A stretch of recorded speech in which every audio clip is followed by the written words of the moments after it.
Hello, everyone. I'm Tom Friesen. In a moment, I will have the privilege to introduce Laurie Dennett as our guest speaker today. Our format today is a short 30-minute chat where I'll be asking Laurie a few questions, and after that, we'll open it up for a few questions from you. If you have a question for Laurie, type it into the Q&A. Our volunteers will relay those questions to me, and I will pose them to Laurie as time permits. Please note that we are recording our meeting and it will be made available on our YouTube channel after today's event. We look forward to a rich and thoughtful conversation as we explore together the theme of Camino, then and now.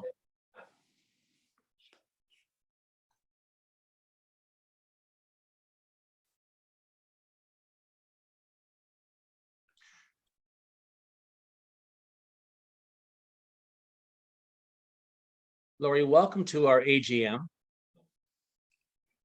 I am here, but I can. I'm looking at the poster that you have up. I can see you, but there we are. There we are. There we are. That's better.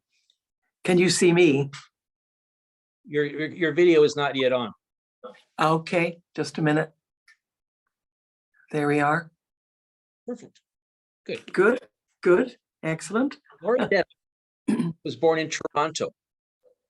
She studied university at the University of Toronto, studying history at McMaster University in Hamilton, and also at the University of St. Andrews in Scotland. As an independent historian in the City of London, she has been the author of many, many works. And in 1986, she walked from Chartres, France, to Santiago de Compostela in aid of MS research funding.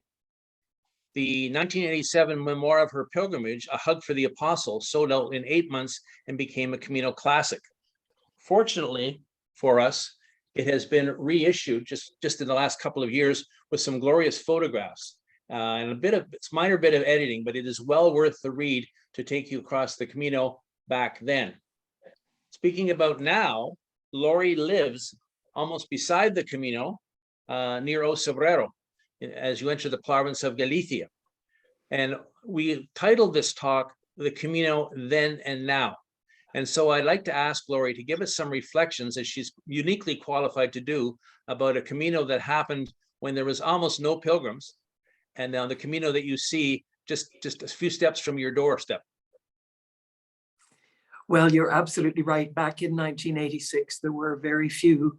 I met my very first one in Saint-Jean-Pied-de-Port, a Dutchman who was walking in stages 2 weeks. He was going to go on until he could stop in Pamplona, but I didn't meet another 2 pilgrims until I got to Carrion de los Condes, and they were both Spanish. Does sound incredible now, doesn't it? But I did have a guidebook. I was very fortunate that the Spanish consul in Toronto in those days had walked to Santiago when he was a university student. And Don Elias Valina's long red guidebook, the one that we all came to know very well in the 90s, had just been published when I went to see the Spanish consul. And he gave me the very first copy right out of the box. And I walked away with that, thinking myself very, very fortunate indeed. And, you know, it was very different. I mean, perhaps it just seemed that way to me because it was a first for me. I'd never done anything like as long a walk as Chartres to Santiago. I'd never been on the road for weeks at a time, but it was an absolutely marvelous experience. And I did follow those yellow arrows with great devotion and was very, very moved by the attention I received as a pilgrim, whether people were used to seeing many or not. Every pilgrim was treated as very special. Certainly once I got into Spain, that was the case. How it was different, well, not just the fact of not bumping into other pilgrims, but I suppose there were about a quarter of the accommodations of any description that there are today, or that there were even 10 years later. And that whole network of private albergues that exist today did not. There were a few municipalities, a few monasteries, a few, religious groups. There were parishes offering very, very simple places to lay your head, but otherwise nothing. And you slept in, the smallest family fonda that you could find, which in those days cost about, £5 a night or something. It was really quite extraordinary.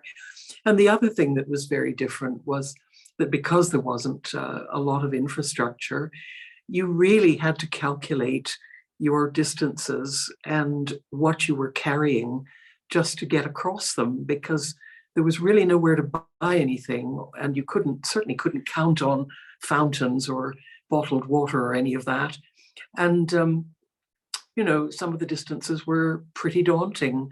The one that I have cited often, is the one that I consider nearly killed me, was the one between Carrion and Sagoon, 38 kilometers one day, and Sagoon and Mansilla, 39 the next. And I got up the next morning and carried on to Leon continues to astonish me. I don't know how I did that. But anyway, it was very similar too, in that the spirit of the Camino was very much there then as now.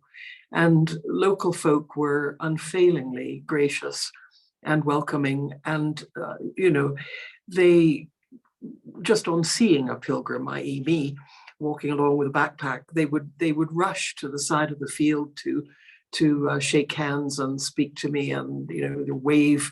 Asparagus cutters or people out with a team of mules, they would just wave, and sometimes they would yell "Un abrazo al apóstol," which is how the title of my book came to be, because I was giving the apostle a hug for so many other people besides myself when I finally did get to give it.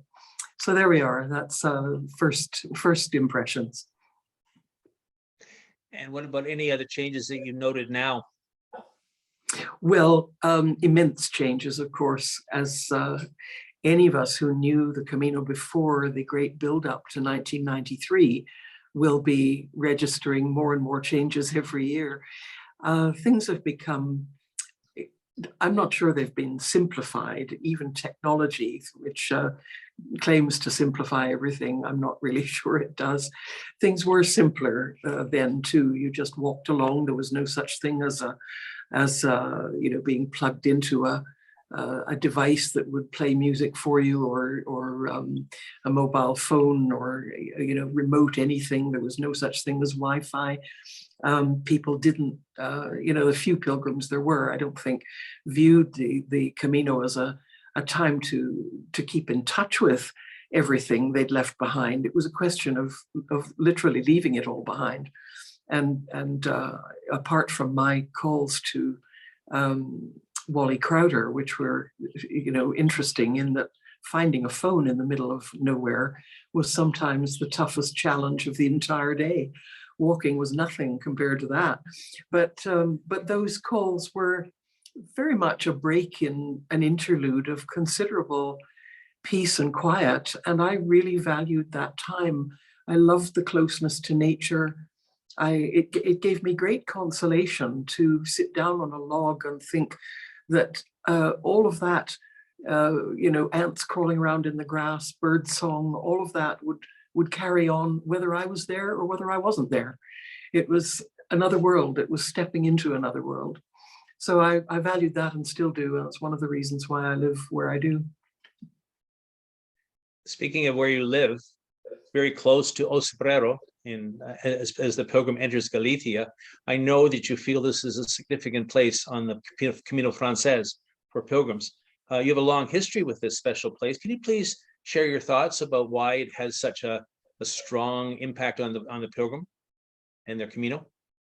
Well, I think it's acquired an almost mythical status now, really because of the tremendous work that Don Elias Valiña San Pedro did in reviving the Camino in modern times. He began that work way back in the 60s and 70s and right through the 80s when he was forming associations and painting arrows and trying to organize the very first conference that there was. So, it was always the cradle of the Camino revival from, the early 80s on. It became known as that. And he was, and his family continued to be, after his death in 1989, tremendously centered on pilgrims and committed to making their experience as positive as they possibly could. I think I say in my new book, Waybread, I describe how the family, as long as they were in the hospederia there until 2006, it was always pilgrims first. There was nothing that anyone wouldn't do for a pilgrim. People arrived in the middle of the night because they got lost on the way up there. It was all hands on deck to make sure that they got fed and they had somewhere to sleep and so on.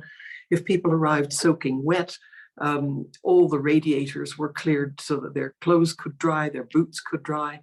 And there was a very elementary refuge in Osabrero. Don Elias kept one of the palhotas once the families had been moved out of those and into proper houses. He kept straw in there, mountains and mountains of lovely, clean, fresh straw.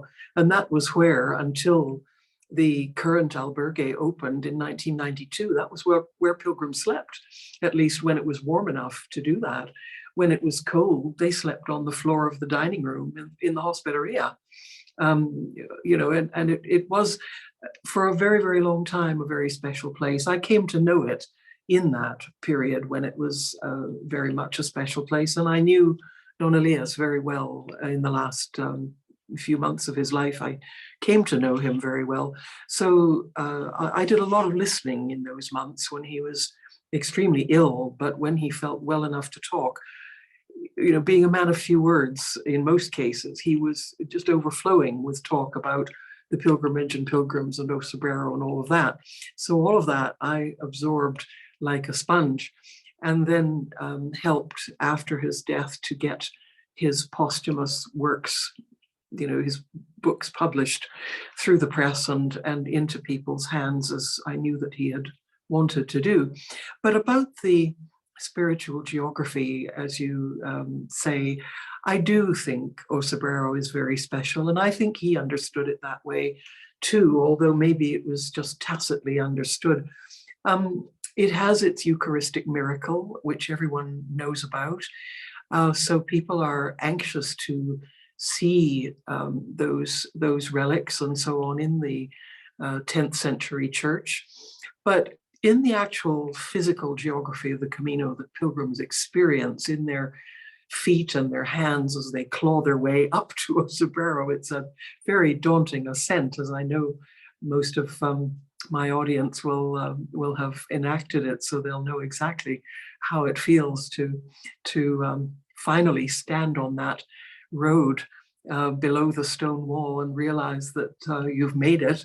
And I've always thought that when you finally sit on the stone wall and realize that you've made it, there is a point in your time in Osabrero that it steals over your consciousness that there are no more big physical challenges of that nature. If you have managed to get up there, and people always throw their minds forward to, will I be able to do it? Won't I be able to do it? What's it going to be like? And so on. When you've finally done it, you realize that there is nothing like that ahead of you. It's a very gentle walk from there. You have another week to go through the most green and pleasant and very beautiful countryside. There is nothing that's going to tax you or cause you anxiety. And quite rightly, with Santiago only a week away, people begin, I think, to, just let me interrupt that. So many people say, I feel I arrived in Santiago long before I actually did. And I think that really means people begin to think about arriving in Santiago, think about what that's going to mean to them in the life they are going home to, which is just on the other side of arriving in Santiago. And that week, that last week, is the week when people begin to integrate their pilgrim journey into the life they're going back to, whatever that might be and wherever. But they, I think, probably come, as I did, to rephrase the question, to turn it on its head and say, not so much how am I going to fit the pilgrimage into my life, but how am I going to turn my life into a reasonable facsimile of the pilgrimage? Because we all decide that we've actually gained a tremendous amount from it, and we don't want to lose that. So something has to go, and it tends to be the trivialities and the excesses of modern life, you know. Does that make any sense? Wonderful, thank you. And no, that's wonderful. Thank you so much. You mentioned just briefly your newest book, Waybread, and Yes. this has only been released in the last month and a half, and some of us have copies of it, and we've really been luxuriating in the Camino connections that you draw in here. Can you talk a little bit about the creation of Waybread and its purpose? Yes, absolutely. I want to say something about its title, because I think that's significant. It's called Waybread, after a little plant that I became acquainted with, which you'll read about in the introduction. But the subtitle is Memories of the Camino for the Onward Journey. Now, I came to the realization that this book was worth putting together in the pandemic. It's really the product of my time in lockdown, both in Toronto, where I got stuck for 17 weeks, and also back in La Laguna. I managed to get back here in that very brief truce in early July, when it looked as though things were beginning to be controllable again, and then all of a sudden they weren't, but I had got myself home by then. And I suppose having to put in a tremendous amount of time weeding the garden here, because everything was up to my waist. It was just a disaster. I spent weeks and months doing that. And it gave me a lot of time to think about the Camino and things that had been on my mind about it for quite a time, and what on earth it was going to be like after the pandemic. You know, what kind of experience pilgrims were going to have as things returned to what some of us called normality. And I read a lot of my own essays over. I read Don Elias's Bulletin, I read the Confraternity Bulletin, I read Peregrino. You know, anything after weeding at the end of the day was very welcome. But, you know, I did a lot of reading. And I suddenly thought, you know, a lot of the people who did so much to create the modern Camino, to bring it back to life, all the people who put in the real graft of walking it and waymarking it and building albergues and putting associations together and all of that, they're all passing on. And so many modern pilgrims are not aware of how it came to be. And if one isn't aware of how something comes to be, then one isn't really capable of discerning when the politicians are lying to you, basically. Because nowadays, the politicians, certainly the Galician politicians, I don't mean to be too critical because they've done a tremendous amount of good as well, but they would like us all to believe that the Camino revival has been their doing, and really only their doing. And that, of course, is anything but true. And to withstand that, you really need some prior knowledge, I think. And that was one reason I wanted to put a lot of the material about very basic aspects, like the credencial and what the Compostela is all about and how the associations came into being. I wanted to get that information out and into people's hands. There's a chapter in that book about how Refugio Gauthelmo was created, where 6 or 7 of us just stood up and talked about whatever role we'd had. And most of those people have now departed. And I just thought, this cannot be, you know, I really believe in resilience, sort of a tenacious refusal to be banished, exactly like the little waybread plant that I tore out of my garden in barrow loads during the summer of 2020. So that's why it's called waybread, also because waybread is it's a very industrious and helpful little plant, very useful to travelers through human history. And I thought its name was, very, very apt for what I was trying to say.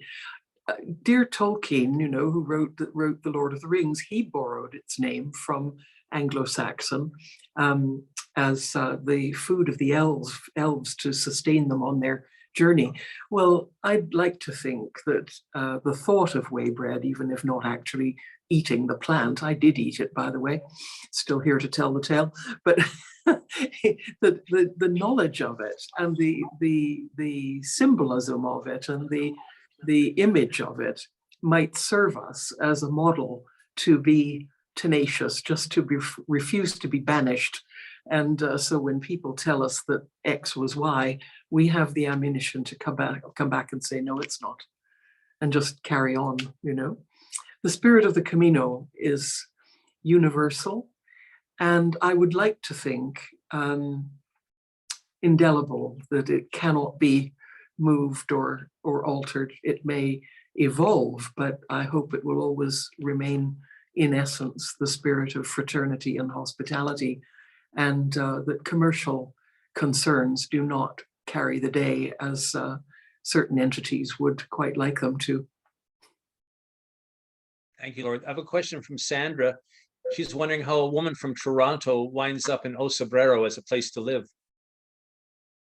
Well, because by the time I came to move here in 2010, I had 30 years of coming out here very frequently, of very close friendship with, first of all, with Don Elias, then with his family, who became really my extended family. You know, and with most of the people in this district I knew. So I was not moving to something unknown or unfamiliar in the sense of not having friends here. I did. And I also had been living in London for a very long time. So I haven't actually lived in Toronto, I'm ashamed to say, since the early 70s. I love it. I come back to it as often as I can afford to. But that's how I ended up in La Laguna. Also, I knew the people who sold me their house. So they were Spanish, and you know, we just happened to coincide at the right time. Talk a little bit about what's in your backyard. Oh, well, the labyrinth, you should see it with snow on it at the moment. It's very beautiful. Yes, there's the cover of Whey Bread with the labyrinth and my house in the background on the lovely Galician countryside. The Camino runs along, you know, midway between my roof and the top of those mountains, if you can see that.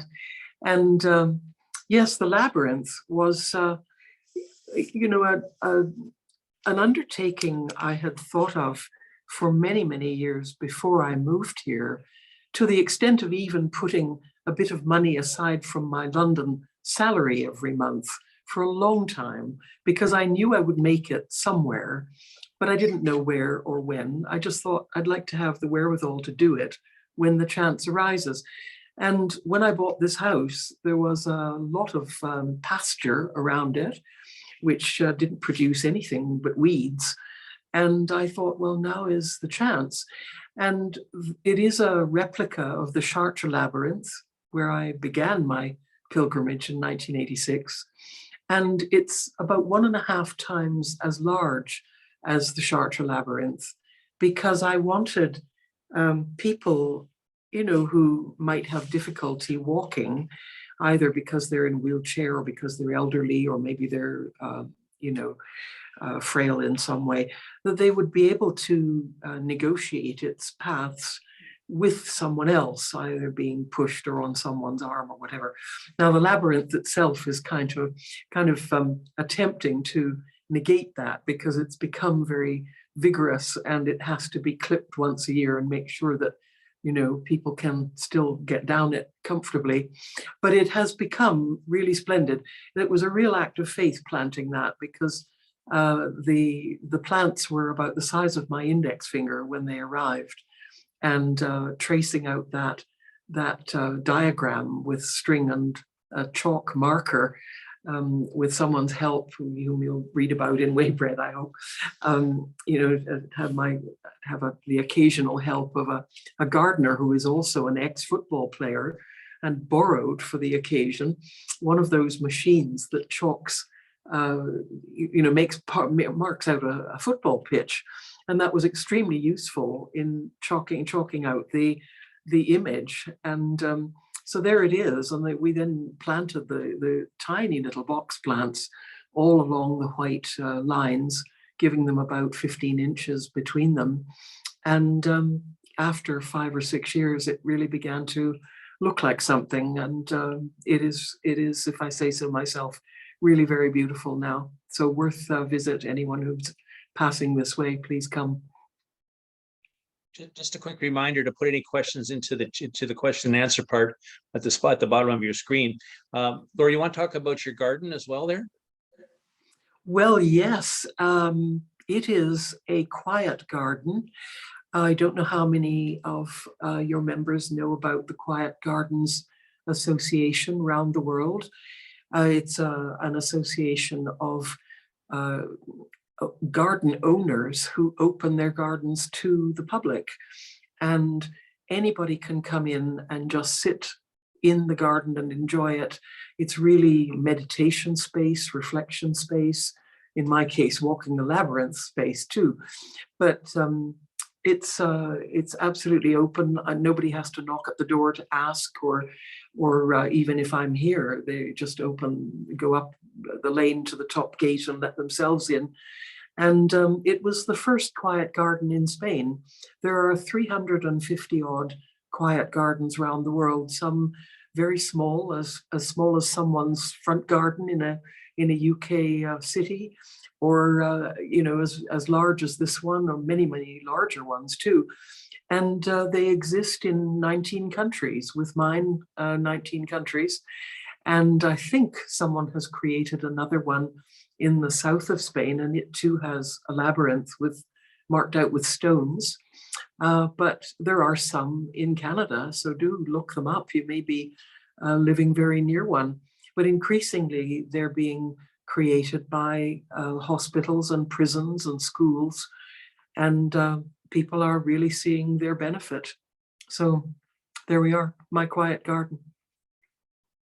Thank you, Laurie. There are also directories of labyrinths. If you're interested, you can find labyrinths across the country and in many of our towns and cities. And that's I can see 2 from my window right now, or from where I'm talking to you from. Somebody asked the question of how can we obtain your books? Maybe you might want to talk about the publishing of the last one. Well, yes, this one is the only time in my life I have self-published anything. And I did it really because just for speed, I just wanted this book out there because it's topical now. The pandemic has passed, pilgrims are returning in considerable numbers, and I just felt it was worth getting into people's hands as quickly as I could. So it's published with Kindle Direct Publishing, so you can get it from Amazon. You can get it from the Confraternity of St. James in London, if you happen to be on this side of the Atlantic. As for A Hug for the Apostle, it's available from Words Indeed, a publisher in Toronto, and it's the old edition is what comes up on the Amazon site, but the new one is the large format paperback version, and as I say, I look up Words Indeed online. It's a very fine small publisher in Toronto that specializes in memoir and is delightful to work with. So anyone with a memoir out there, you might think of firing it in that direction. Thank you, Laurie. I hope people do get a chance to read Waybread. There's so much scope for information, and you really have such a encyclopedic knowledge of the pioneers of the Camino and what they've done, and you give people credit for the movement on. I would like to, down the road, if we can, maybe set up a series of interviews of people who have a particular interest in a chapter to talk with you and get that out to people. I don't have a question from the audience, but I would like you to just talk a little bit about the founding of the Refugio, the albergue in Guaselmo in Rabanal. Oh yes, I'm always happy to talk about that. Was such a wonderful thing, and continues to be, really. I'm still on the committee of that 30 years later. It's a joy. When I walked through Ravenel, there were 16 people living there, and the youngest was 62 years old. The place was moribund. After me, about a month after me, came another British pilgrim called Walter Ivans, riding a bike, and he stopped in Ravenel and also was very captivated by the hospitable spirit of the people living there, and the fact that it was just becoming so depopulated that it was barely viable. And when the confraternity was coming up to its 5th anniversary in 1988, Walter put forward an idea for what we might do to celebrate that anniversary, which was to restore a ruined building somewhere as a pilgrim albergue. And we both, he and I, and a number of other committee meetings, both had Ravenel in our thoughts, but we actually put this idea to the Spanish Federation of Associations, which by then existed, and asked them to send us where the need was greatest. Well, we were overjoyed when the black hole that they sent us to turned out to be Ravenel, and because it really was so derelict and sad back then. And so we set to work fundraising and really never looked back. We were matched up with the Amigos del Camino of El Bierzo, based in Ponferrada, and the agreement was that we would raise, as a volunteer organization, this was pretty scary, we would raise £50,000 sterling, and they would organize the spending of that on the works. They would find the local builders and the materials and supervise the goings on and so on. So that's what we did. We set out to raise £50,000, and we ended up raising twice that in under the time that we'd given ourselves. And the place opened,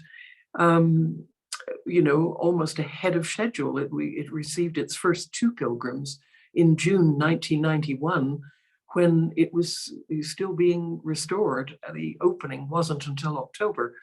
But as Joe May, who was a wonderful member back then and did so much to bring Gauthelmo into being, he happened to be working when the first 2 pilgrims walked in.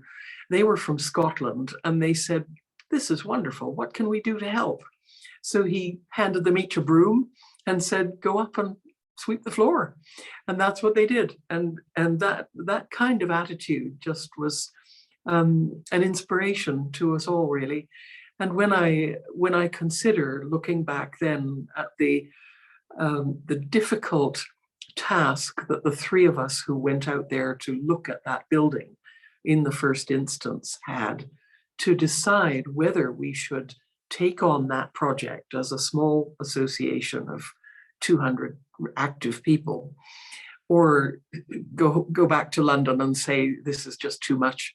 We decided to go for it. And as we speak, something like 170,000 pilgrims from 140 countries have slept there and walked on very refreshed. And I just take such joy in that. It's just wonderful. And can I say something about people? No, I'm sorry. I meant to say, in the context of Gauthelmo, thank you for all your help and your constant sending of wonderful hospitaleros and fundraising and everything to the Canadian Company of Pilgrims. We are so grateful to you. And some of our really wonderful hospitaleros come from your association and always have. So, and the hospitaleros are tremendous. They're not, they're each and every one of them just unique. So. Thank you. Those words are appreciated. Really, we could talk for hours, but unfortunately, this is the time we budgeted for this particular part of the program. So it's time to bring the Q&A to a close. Thank you, Laurie, for your thoughtful ways, your light on the Camino path, your willingness to share with us your insights. May blessings be yours as you continue to bring your Camino magic to others. Thank you so much, and buen Camino. Buen Camino to you, and thank you for the magic. It's my pleasure. Thank you so much. Okay. So I'm gonna turn the screen back over to Lauren. All right. Can I stay on? Please stay on. You can turn your Okay. video off if you wish to, but please stay on.